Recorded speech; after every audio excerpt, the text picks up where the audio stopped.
गुरु प्यारी सात संगत जी, आप सभी को प्यार भरी राधा स्वामी जी। सात संगत जी, सर्दियां आने वाली हैं और आज मैं आपको डेरे की एक ऐसी बात बताऊंगा जो कई साल पहले सर्दी शुरू होने से ठीक पहले डेरे में घटी थी। जब अस्पताल के डॉक्टरों और स्कूल के अध्यापकों ने बाबा जी से उनके कोट और जैकेट बांटने पर सवाल किया था, या हम इसको ऐतराज़ करना कह दें तो वो भी गलत नहीं होगा। उन लोगों ने सीधा सीधा ऐतराज़ कर दिया था, और जब आप इस बात को सुन लेंगे तो आपकी आंखें बाबा जी के लिए नम जरूर होंगी।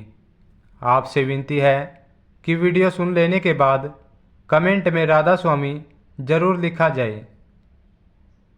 साथ संगत जी, जैसे एक बाप अपने बच्चों का ध्यान रखता है, ऐसे ही बाबा जी सारी संगत के पिता हैं।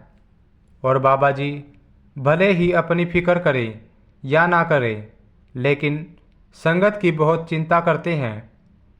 जिस समय की ये बात है, उस समय सर्दियाँ लगभग शुरू हो चुकी थी, और उन्हीं दिनों में एक बार बाबा जी ने अस्पताल में और स्कूल में सेवा करने वाले डॉक्टरों, अध्यापकों और बाकी सभी कर्मचारियों को गर्म कोट और जैकेट बांटने का सोचा। तो जितने लोग वहाँ सेवा कर रहे थे, उतने लोगों के हिसाब से बाजार से जैकेट मंगवाई गई। और उस दिन बाबा जी जब अस्पताल में और स्कूल में दर्शन देने पहुँचे, तो बाबा जी ने सभी सेवादारों यानी कि अस्पताल में डॉक्टरों को, कंपाउंडर को, नर्स को, सफाई वालों को अपने पास बुलाया और अपने हाथों से सबको जैकेट दी। और बिल्कुल ऐसी ही बाबा जी ने स्कूल में भी किया। जब डॉक्टरों और अध्यापकों ने देखा कि बाबा जी ने सभी को एक जैसी जैकेट दी है, तो डॉक्टर ऐतराज़ करने लगे और बाबा जी से पूछने लगे कि हे मेरे सतगुरु, हम डॉक्टरों को भी वही जैकेट और यहाँ अस्पताल में काम करने वाले नर्सों को, सफाई करने वालों को, कंपाउंडर को भी वही जैकेट, कम से कम हमें तो इनसे अलग जैकेट देनी चाहिए थी। हमारा ओहदा इनसे बड़ा है। यह सुनकर बाबा जी मुस्कुरा पड़े और बाबा जी ने कहा कि बेटा, इसका जवाब पाने के लिए तुम्हें एक दिन का इंतज़ार करना होगा। कल तुम्हें इसका जवाब जरूर मिलेगा। यह कहकर बाबा जी वहाँ से चले गए। और इसके बाद वो दिन जब बीत गया, तो अगले दिन जब डेरे में सत्संग हो रहा था, तो डॉक्टर और अध्यापक भी पंडाल में बैठे हुए थे। उस दिन पाठी साहब सत्संग फरमा रहे थे और कुछ ही देर में बाबा जी भी स्टेज पर आ गए। डॉक्टरों और अध्यापकों ने जब बाबा जी को देखा, तो देखते ही उन्हें उनके कल वाले सवाल का जवाब मिल गया। बाबा जी ने भी बिल्कुल वही जैकेट पहनी हुई थी जो कल बाबा जी ने सबको बांटी थी। ये देखकर डॉक्टरों और अध्यापकों की आंखों से आंसू बह निकले और उन्हें खुद के ऐसे सवाल पर पछतावा भी हो रहा था। साथ संगत जी, जो इतना महान सतगुरु इतनी संगत को संभालने वाला होकर भेदभाव नहीं करता, तो हमें क्या हक है कि हम किसी को भी अपने से छोटा समझें। ये संसार और यहाँ की चीज़ें हमेशा के लिए ना कभी किसी की हुई है और ना हो पाएगी। इसलिए घमंड और भेदभाव से जितना बच सको उतना बचकर रहो। साथ संगत जी, अभी वीडियो ख़त्म नहीं हुआ है। अब मैं आपको बाबा जी की दयालुता की एक और बात बताने जा रहा हूँ। साथ संगत जी, जो पूर्ण संत महात्मा होते हैं, वो जितना प्रेम अपनी संगत से करते हैं, उतना ही प्रेम इस संसार के हर एक जीव से करते हैं, चाहे फिर कोई सत्संगी है या नहीं। बाबा जी को इस बात से कोई फर्क नहीं पड़ता।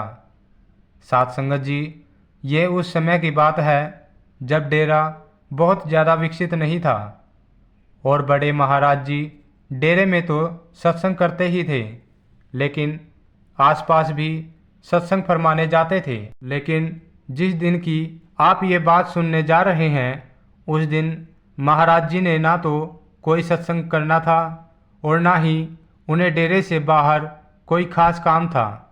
लेकिन महाराज जी ने रात के लगभग 10 बजे अपने ड्राइवर साहब से कहा कि बेटा आओ बाहर तक होकर आते हैं, मुझे कुछ काम है।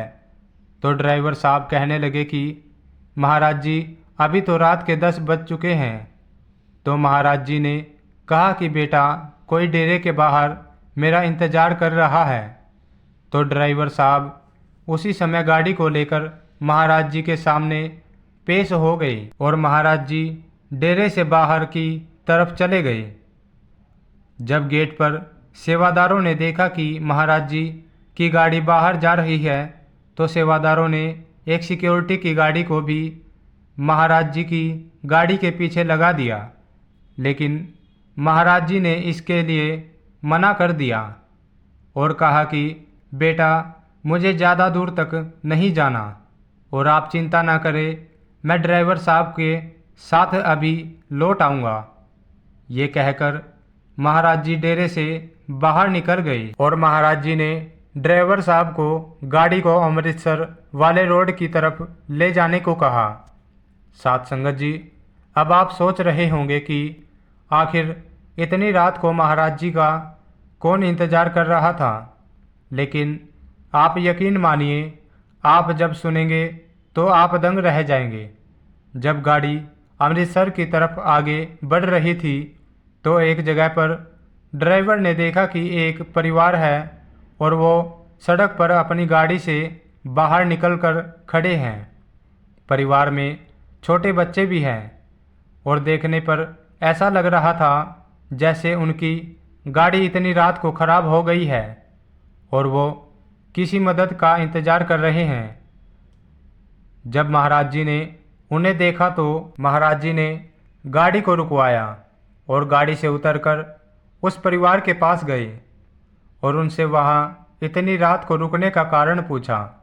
तो उन्होंने बताया कि हमारी गाड़ी के 2 टायर एक साथ पंचर हुए हैं और हमारे पास सटपनी सिर्फ एक है और हम यहाँ फंस गए हैं।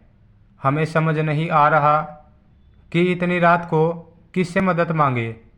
बहुत सारी गाड़ियों को रोकने की कोशिश की लेकिन कोई नहीं रुका और आप हमारी मदद करने के लिए खुद ही रुक गए। तो महाराज जी ने कहा कि आप चिंता ना करें। महाराज जी ने अपने ड्राइवर साहब को बोलकर उस परिवार की मदद करवा दी। और साथ संगत जी, वो कोई सत्संगी परिवार नहीं था, लेकिन उनकी जो संगत थी वो एक सत्संगी से थी।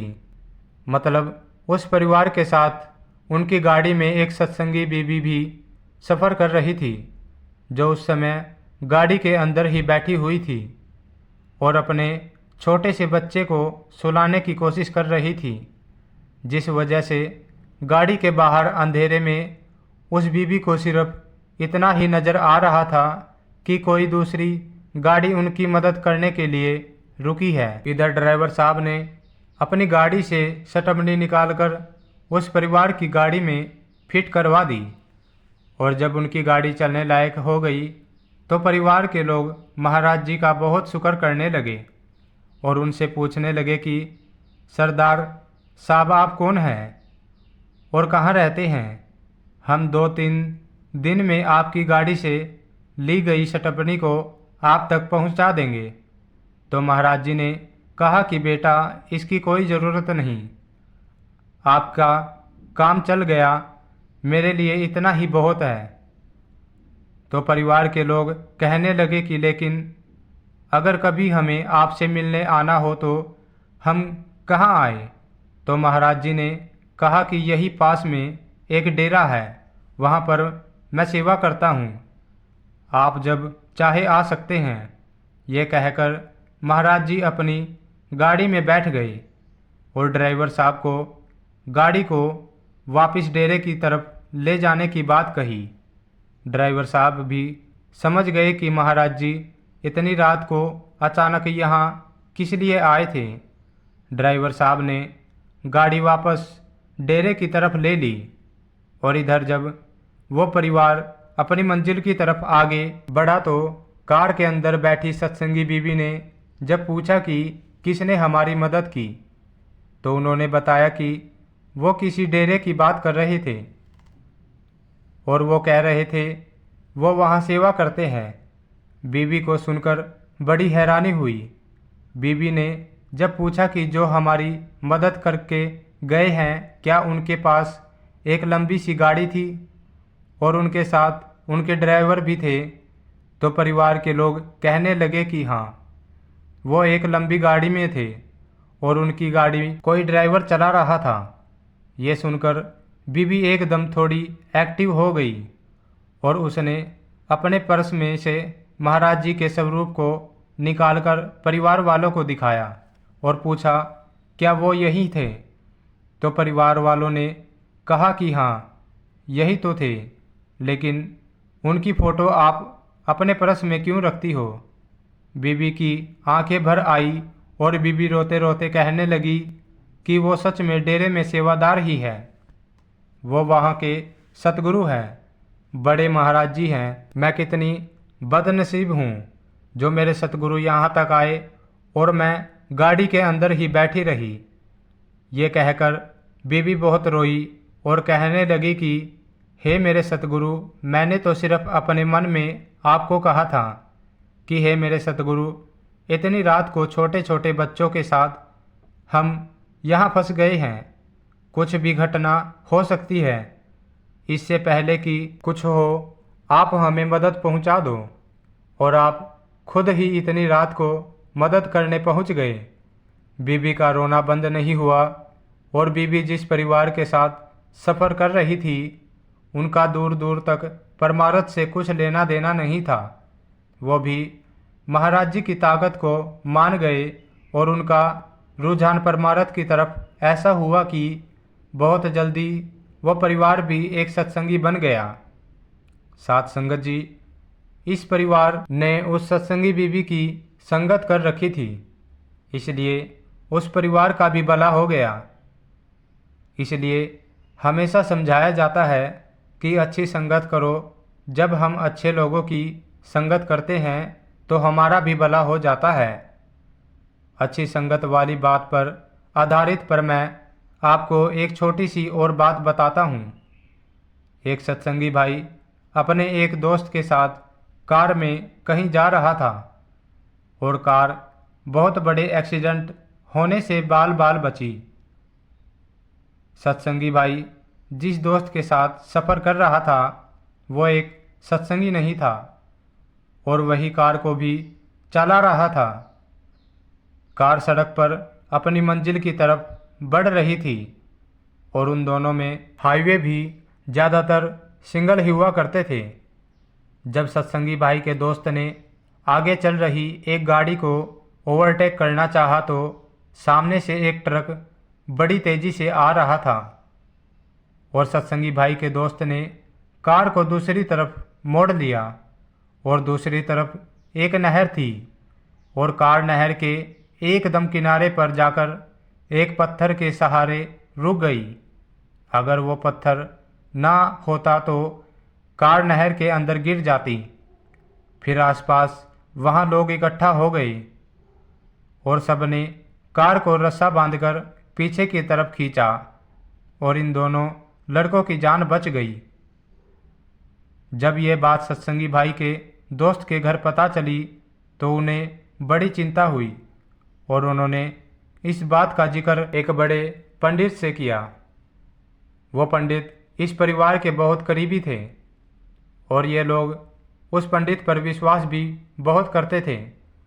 उस पंडित ने बताया कि आपके लड़के को तो उस दिन संसार से चले जाना था, उसकी अकाल मौत लिखी हुई थी, लेकिन अब वो क्षण टल गया है, इसलिए आप चिंता ना करें।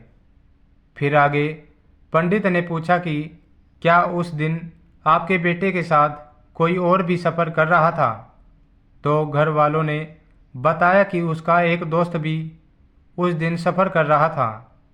तो पंडित ने बताया आप अपने बेटे के उस दोस्त का शुक्र करो, क्योंकि उसी की वजह से आज आपका बेटा जिंदा है। अगर उस दिन वो अकेला सफ़र कर रहा होता तो उसकी अकाल मौत होनी पक्की थी। आपके बेटे का वो दोस्त किसी ऐसी शक्ति से जुड़ा हुआ है, जब उस शक्ति ने आपके बेटे के दोस्त को उस दिन रक्षा की तो आपके बेटे की भी रक्षा हो गई। ये सुनकर परिवार के लोग हैरान रह गए। साथ संगत जी, इस तरह के चमत्कार कोई पहली बार या आखिर बार नहीं हुए हैं। जो परमारथ से जुड़े हैं और उन्हें विश्वास है कि हमारे साथ भी ऐसे चमत्कार हुए हैं, तो वो हमें कमेंट में बता सकते हैं जी। कमेंट में राधा स्वामी लिखकर अपने शहर का नाम ज़रूर से लिख देना जी। मिलते हैं नेक्स्ट साखी में, तब तक के लिए राधा स्वामी जी।